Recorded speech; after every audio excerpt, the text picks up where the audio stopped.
My name is Epsiba Beulah. Before I was a Hindu girl doing a lot of idol worship, and I was like completely a traditional girl, like accepting what father says, what the elder says, and I was used to respect all those things. And after coming to the Lord, and I stopped the tradition. I completely stopped the tradition, and I just entered into the love and compassion of the Lord. My parents arranged for the marriage, and it was like a 2 months gap from the arrangement to the marriage. And immediately after marriage, like he said, like I don't like you. I just want to leave, and he left. Even I was pleading him, I was begging him, and I was asking him to come back, but it never happened. If he is not going to come to me, I want to die. That if he is going to be separated from me, I should die. The day I was about to kill myself, I was watching a TV channel, and immediately she started like, here one girl is crying. You have been separated with your husband and you are planning to die now, but you are not going to do that. Immediately I called to one of my Christian friends, and she shared with me the gospel. On the spot, I accepted Lord as my Savior. The next moment, I felt free from the burdens and all kind of thoughts, and everything left me. Praise lord అండి. దేవునికి మహిమ కలుగును గాక. చిన్న ప్రార్థన చేసుకుందామండి. పరిశుద్ధుడా గొప్ప దేవా, నీకు స్తోత్రం, స్తుతి, మహిమ, గంతే, ప్రభావం చెల్లించుకుంటున్నాం నైనా. అయ్యా, నువ్వు ఇచ్చిన సదవకాశాన్ని బట్టి మీకు వేలాది కోట్లాది వందనాలు ప్రభా. మరి గత 2 రోజులుగా ప్రభా నాయనా తండ్రి, మరి 7 సంఘాల గురించి మేము ధ్యానిస్తుంటుండగా, అయ్యా ఈరోజు 3వ సంఘం గురించి నాయనా, మరి నువ్వు ఏమి వారితో పలికి ఉన్నావో, ఏమి సరిచేసుకోమని చెప్పి ఉన్నావో వాటిని మేము ధ్యానిస్తుండగా మాతో మాట్లాడి మమ్మల్ని కూడా సరిచేయమని యేసుక్రీస్తు నామములో ప్రార్థన వేడుకుంటూ సమర్పిస్తున్నాం తండ్రి. ఆమేన్. ప్రైజ్ లార్డ్ అండి. దేవునికి మహిమ కలుగును గాక. అయితే ఈరోజు దేవాది దేవుడు మనకి మరొక సంఘం గురించి ధ్యానించమని మరి నడిపిస్తున్నాడండి. మరి నిన్న మొన్న కూడా మరి అంటే లాస్ట్ 2 సంఘాల గురించి అయితే మనం ఆల్రెడీ ధ్యానించాం. ఈరోజు 3వ సంఘము పెర్గమా సంఘం అండి. హల్లెలూయా. పెర్గమా సంఘంకి మరి దేవుడు రాస్తున్న మాటలు మనం ఈరోజు ధ్యానించబోతున్నాం. మరలా మొదటి అధ్యాయాన్ని మరలా ధ్యానించాలండి. ఎందుకంటే మొదటి అధ్యాయం ఇదండి. ప్రకటన గ్రంథం మొదటి అధ్యాయం అన్ని సంఘాలకి అందరికీ రాయబడిన మాటలు. వాటితో పాటుగా ప్రత్యేకంగా ఒక్కొక్క సంఘానికి మరలా ప్రత్యేక మాటలు ఇవ్వడం అనేది జరిగింది. కాబట్టి మొదటి అధ్యాయంలో మాట్లాడుతున్న మాటల్ని మరలా ధ్యానిద్దామండి. ఏమంటున్నాడంటే, ఈ వాక్యాన్ని ధ్యానించి, హల్లెలూయా, ఈ వాక్యాన్ని విని చదివి ధ్యానించిన వారు, పాటించిన వారు, మరి ముఖ్యంగా ధ్యానిస్తే సరిపోదండి, పాటించిన వారు, వింటే సరిపోదు, మరి చదివితే సరిపోదు, కానీ దాన్ని పాటించిన వారు ధన్యులు అని చెప్తున్నాడు. ఎందుకంటే సమయము సమీపిస్తున్నదండి.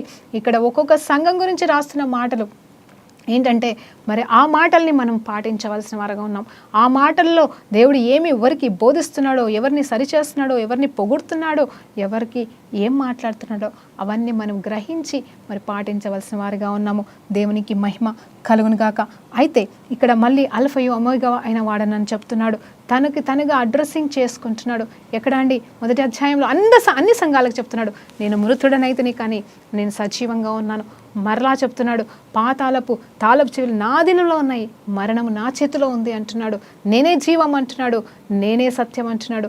అంత మాత్రమే కాదు, ఇదిగో మొదటి వాడను కడపటి వాడని అంటున్నాడు, 7 దీపస్తంభాలు కలిగిన వాడని అంటున్నాడు, వాడి మధ్యలో నిలబడుతున్న వాడని అన్నాడు. అంత మాత్రమే కాదండి, నేను ఉన్నవాడను అనువాడని అంటున్నాడు. అలాగే నన్నేమంటున్నాడు తెలుసా? ఇదిగో దేవుని కొరకు యాజకులుగాను అలాగే రాజ్యముగాను మిమ్మల్ని నేను చేసి ఉన్నాను అంటున్నాడు. ఎవరు చేశారండి? మనుషులు కాదు. మళ్ళీ చెప్తున్నాను, మనుషులు మనల్ని ఏమీ చేయలేదండి. మనుషులు మనల్ని ఏం చేయలేదు. చివరికి మన తల్లిదండ్రులు కూడా మనల్ని ఏం చేయలేరండి.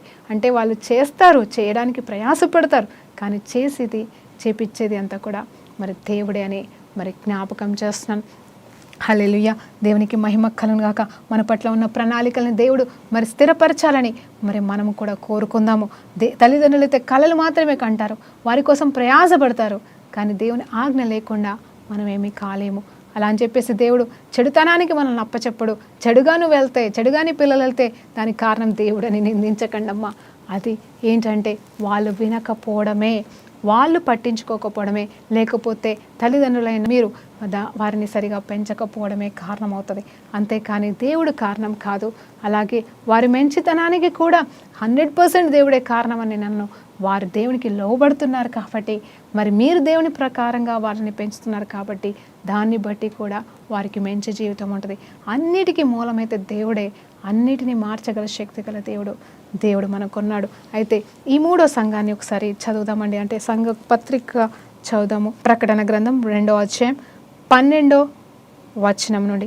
పెర్గములో ఉన్న సంఘపు దూతకు ఇలాగు రాయము, వాడి అయిన 2 అంచులు గల ఖడ్గము గలవాడు చెప్పు సంగతులు ఏమనగా, సాతాను సింహాసనమున్న స్థలములలో నీవు కాపురమున్నావని నేను ఎరుగుదును, మరియు సాతాను కాపురమున్న ఆ స్థలములలో నా యందు విశ్వాసి అయి ఉండి నన్ను గూర్చి సాక్షి అయిన అంతిపయను వాడు నీ మధ్యన చంపబడిన దినములలో నీవు నా నామమును గట్టిగా చేపట్టి నా యందల విశ్వాసమును విసర్జింపలేదని నేను ఎరుగుదును. అయినను నేను నీ మీద కొన్ని తప్పిదములను మోయవలసి వచ్చి ఉన్నది.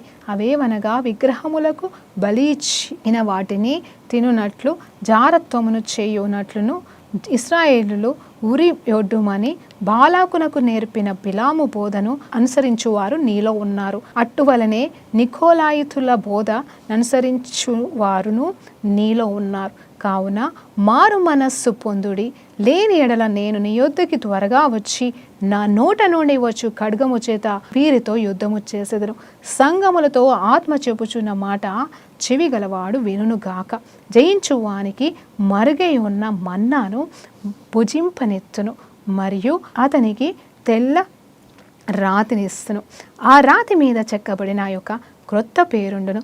పొందిన వానికే గాని అది మరి ఎవరికి తెలియదు. హల్లెలూయా, దేవునికి మహిమ కలుగును గాక.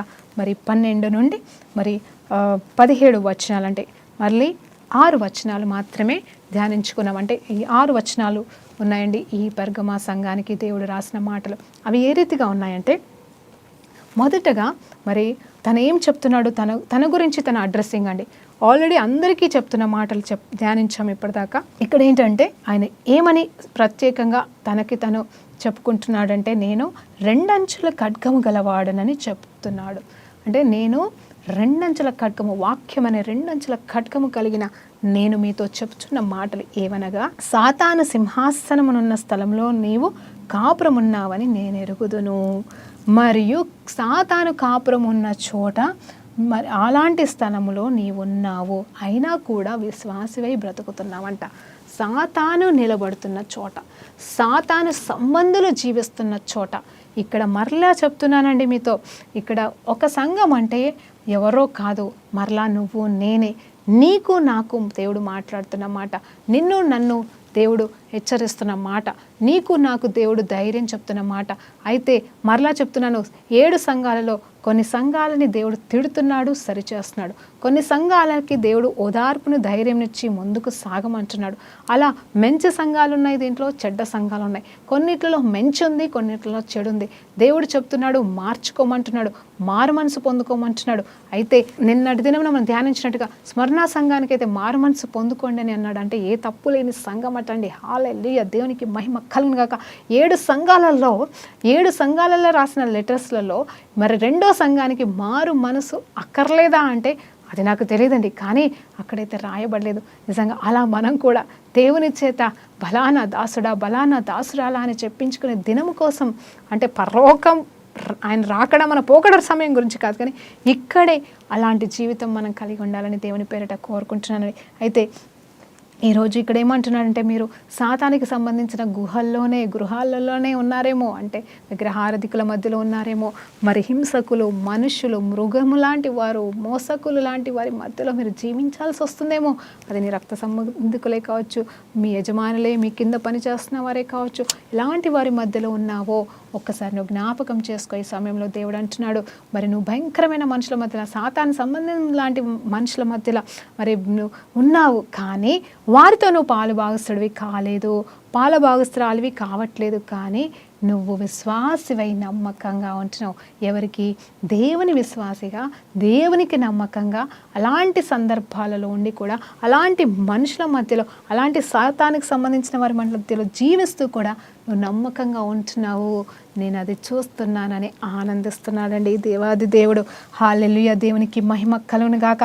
అయితే ఇంకొక మాటలు చెప్తున్నాడు, మరి ఇక్కడ మరి ఒక ఒక ఒక వ్యక్తి గురించి మాట్లాడుతుండే అంతిపయు అనువాడు అంట, మరి సాక్షి అయిన వాడు, దేవునికి సాక్షి, అతనిని మరి ఆ సమయంలో చంపేశారంట, అక్కడ చంపేశారు. సరే, ఎప్పుడు కూడా మన జీవితంలో కూడా చూస్తే మరి దేవుని నిమిత్తం నిలబడిన వారిని ఎంతోమందిని చంపేస్తున్నారు, లేకపోతే హింసిస్తున్నారు, బాధ పెడుతున్నారు. మనం కూడా అలాంటి పరిస్థితులు గుండా వెళ్తున్నామండి. అయితే అయినా కూడా నువ్వు మరణానికి భయపడలేదు, వారు వీరు ఏమంటారు అని కూడా భయపడలేదు, సిగ్గుపడలేదు, వారిని బట్టి వీరిని బట్టి, కానీ దేవుని బట్టి నిలబడి నమ్మకంగా ఉన్నావు, భయపడలేదు అని చెప్పేసి ఇక్కడ చెప్తా ఉన్నాడు. చేపట్టి వాని యందు విశ్వాసము అంటే దేవుని యందు విశ్వాసము, నా యందు విశ్వాసము విసర్జింపలేదని నేను ఎరుగుదును అంటున్నాడు. నా నామాన్ని బట్టి నువ్వు సిగ్గుపడలేదని సంతోషంగా దేవుడు చెప్తున్నాడు.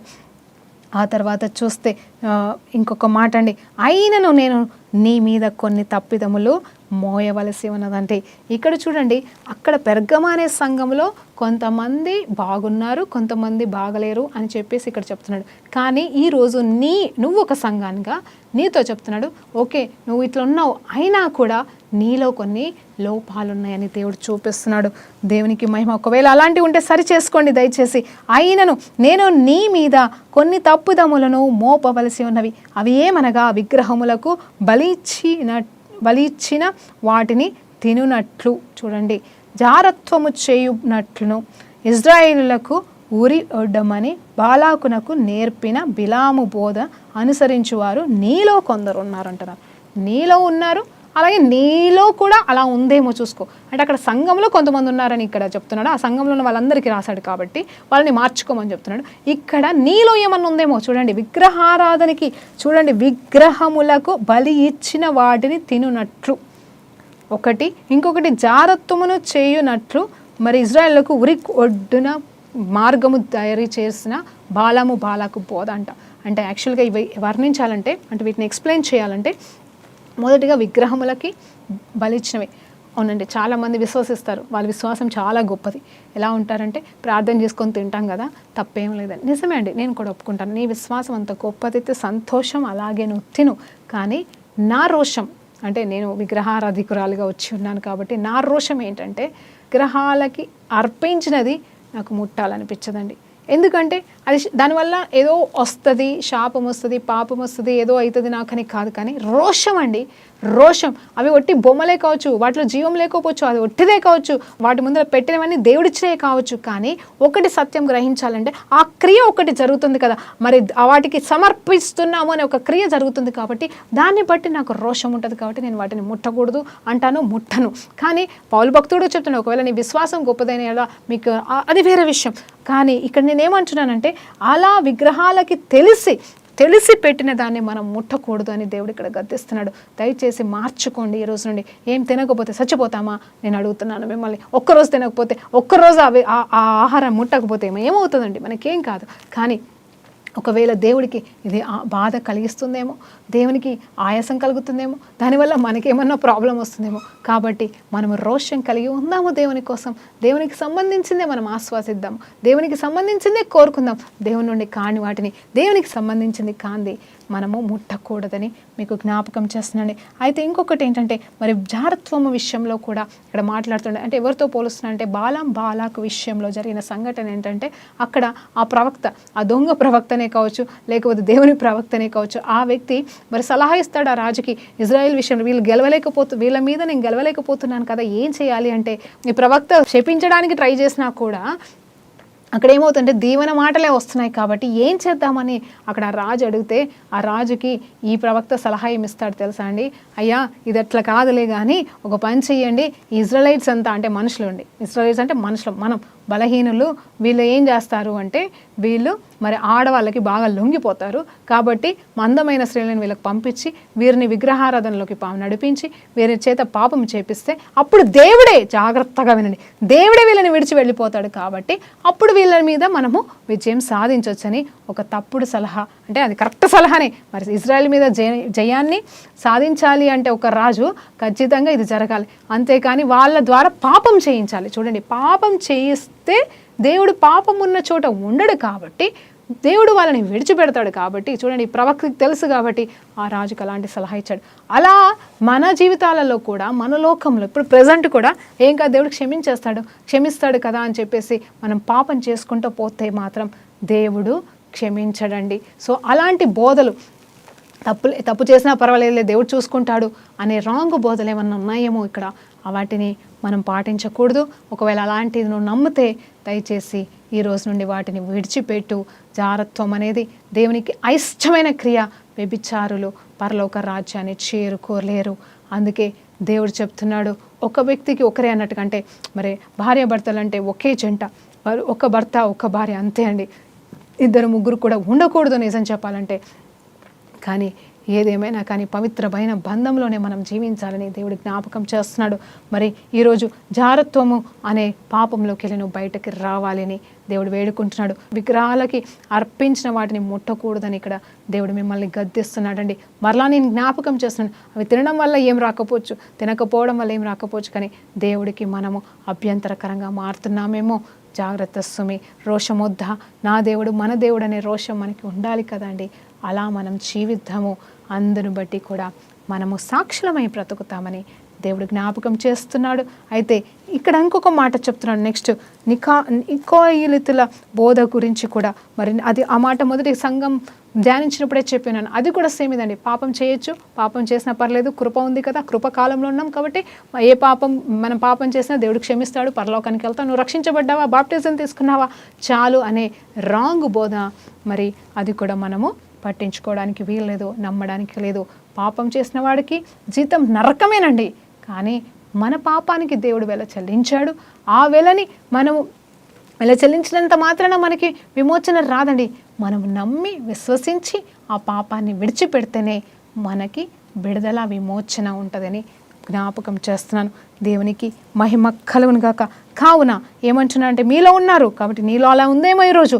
నేను ఇప్పుడు మీలో ఇలాంటివి ఏమైనా ఉంటే దయచేసి మీరు తొలగించుకోండి. చూడండి, మొదటిగా ఏమంటున్నారు తెలుసా, ఇదిగో మీరు సాతాను సింహాసనంలో ఉన్న వారితో మీరు కలిసి ఉంటున్నారు. అంత మాత్రమే కాదు, భయంకరమైన క్రూర మనుషుల మధ్యలో సాతాను జీవిస్తున్న నివాసంలోనే, అంటే అలాంటి మనుషుల మధ్యలో, అలాంటి పరిస్థితుల్లో, ప్రాంగణంలో మీరు బ్రతుకుతున్నారు. అయినా కూడా మీరు నమ్మకంగా ఉన్నారు, విశ్వాసంగా ఉన్నారు. మీరు నామాన్ని నిమిత్తము మీరు సిగ్గుపడకుండా నిలబడుతున్నారు కాబట్టి ఆనందిస్తున్నాను. కానీ అలాగే మీలో ఇంకో కొన్ని ఉన్నాయి, అవి నెగిటివ్స్ ఉన్నాయి. మరి ఆ వ్యభిచారం మీరు చేయకూడదు, విగ్రహాల జోలికి మీరు పోకూడదు అని చెప్పేసి దేవుడు జ్ఞాపకం చేస్తున్నాడు. సత్య సువార్తని నమ్మమని మాట్లాడుతున్నాడు. కావున మారు మనసు పొందుము, లేని ఎడల నేను నీ యొద్దకి త్వరగా వచ్చి నా నోటి నుండి వచ్చు ఖడ్గము చేత వీరితో యుద్ధము చేసేదని అంటున్నాడు. చూడండి, ఇక్కడ మొదటిగా ఇక్కడ ఈ 3వ సంఘాన్ని ఎలా అడ్రస్ చేశాడు చూసారు కదండి. 2 అంచుల ఖడ్గము కలిగిన వాడు మాట్లాడుతున్న మాట అంటున్నాడు. అవునండి, ఆ 2 అంచుల ఖడ్గము కలిగిన వాడే ఏం చేస్తాడు తెలుసా అండి. ఆ 2 అంచుల ఖడ్గం ఏదో కాదు, వాక్యం అనే ఖడ్గం. ఆ వాక్యం అనే ఖడ్గం ఏం చేసింది తెలుసా, అసలు వాక్యంతోనే సృష్టించిన దేవాది దేవుడు, వాక్యంతోనే సమస్తాన్ని తయారు చేసిన దేవుడు. ఆ వాక్యముతోనే మరలా మనల్ని ఏమి నరకంలోకి పంపిస్తాడేమో అన్నట్టుగా ఇక్కడ హెచ్చరిస్తున్నాడండి. చూడండి ఏమంటున్నాడంటే, నా నోటి నుండి వచ్చు ఖడ్గము అంటే ఆయన మాట. ఆయన 2 అంచుల ఖడ్గం అంటారు కదండి.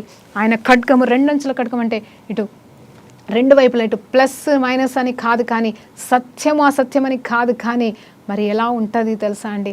ఆయన మాట 2 అంచుల ఖడ్గము అంటే ఆయన ఎక్కడ కూడా తప్పిపోడండి. ఆ వాక్యము నీకు ఎట్లా వర్తిస్తుందో నాకు అలాగే వర్తిస్తుంది. ఆయన ప్రతి మాటని సూటిగా మరి ఆయన మాట్లాడతాడు. కాబట్టి నువ్వు మారకపోతే, మారు మనసు పొందుకోకపోతే ఏమంటున్నావు అంటే, నువ్వు మంచి చేసిందని బట్టి నేను సంతోషిస్తున్నాను, కానీ నువ్వు కీడు కూడా చేస్తున్నావు కాబట్టి ఆ కీడును బట్టి నేను మరి ఖచ్చితంగా వాక్యం అనే ఖడ్గంతోనే నేను నాశనం చేయాల్సి వస్తుందేమో అని అంటే నిజమే కదని. శపించిన నోరే, దీవించిన నోరే. అన్ని తయారు చేసిన, అన్ని క్రియేట్ చేసింది దేవుడే కాబట్టి, అన్ని క్రియేట్ చేసిన దేవుడే మనల్ని ఒకవేళ నాశనానికి అప్పచెప్పాల్సిన పరిస్థితి వచ్చిన దేవుడే చేయగలడు. కాబట్టి అంటే దేవుడు అప్పచెప్తాడేమో, దానికి కారణం మాత్రం మనం కాదు.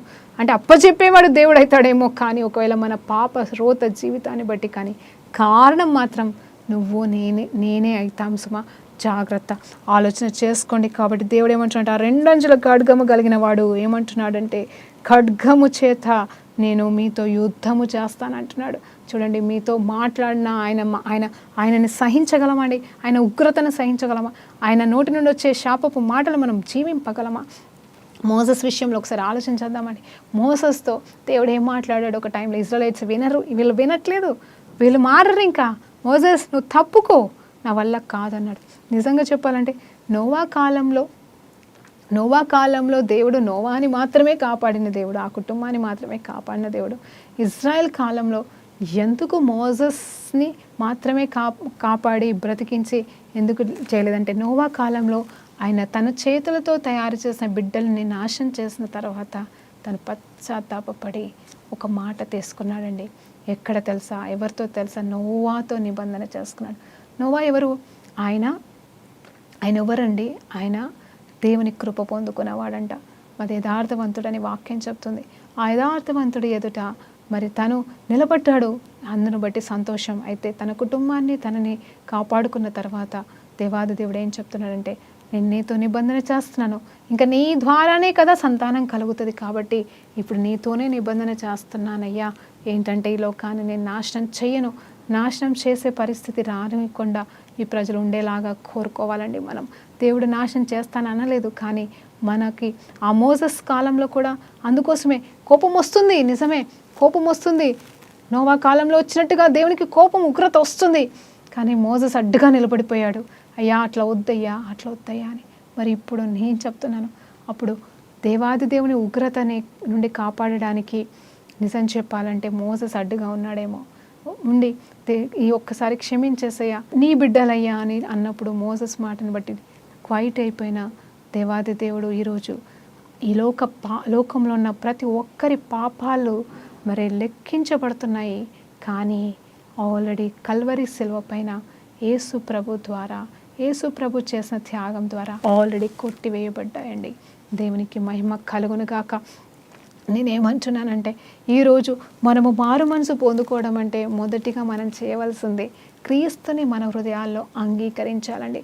అవును, నేను ఎప్పుడు ఏది మాట్లాడినా కూడా, ఏ వాక్యమైనా సరే నేను నమ్మేది ఒకటే, ఈ సత్యము, ఈ వాక్యం అవసరమే, పాటించాలి, పవిత్రంగా ఉండాలి, పరిశుద్ధంగా ఉండాలి, దేవునికి నమ్మకమైన వారిగా బ్రతకాలి. ఇవన్నీ చేస్తూనే ఇంకొకటి కూడా మనం చేయాలి. ఆయన మన పాపాలని నుండి మనల్ని కాపాడడానికి వచ్చిన గొప్ప విమోచకుడు. ఆయన విమోచకుడు అండి. ఆయన విమోచించి ఉన్నాడు కాబట్టి ఆ విమోచన క్రయధనము కంప్లీట్గా ఆయన వెల చెల్లించడం వల్ల దేవుడు మనల్ని రక్షించాడనే సత్యం మాత్రం మన జీవితాల్లో ఏ క్షణం కూడా మనం మర్చిపోకూడదు. అదే నిజమైన సువార్త. హల్లెలూయా, దేవునికి మహిమ కలుగును గాకండి. అయితే ఇక్కడ చూస్తే కొంతమంది మరి మంచిగా ఉన్నారు ఈ సంఘంలో, కొంతమంది చెడుగా ఉన్నారు. అలాగే నా జీవితంలో కూడా కొంచెం మంచి కొంచెం చెడు ఉందేమో. మారు మనసు పొందుకోమంటున్నాడు.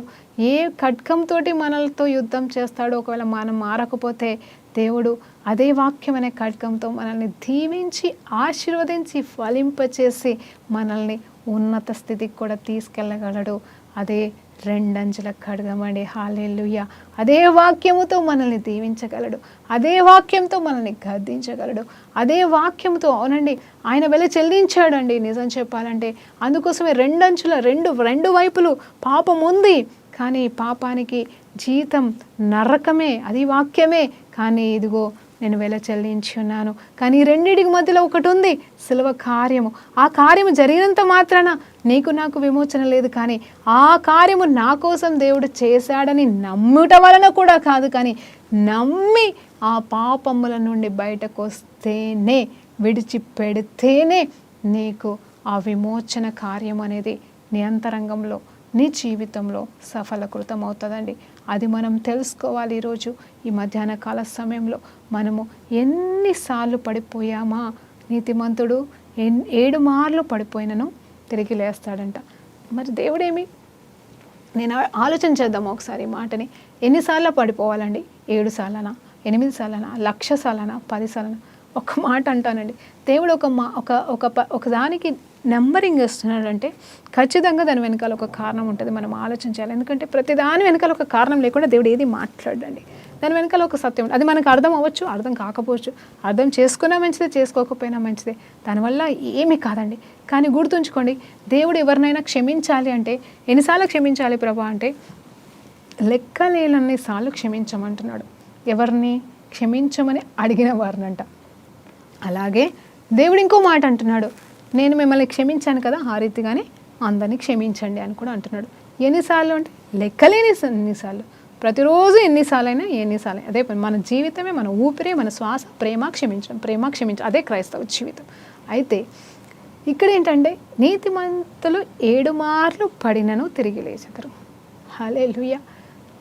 7 మార్లను ఎందుకు అంటున్నాడు అంటే మన దానికి అంటే ఎన్ని మార్లు పడినా లేస్తారని అనొచ్చు కదండి.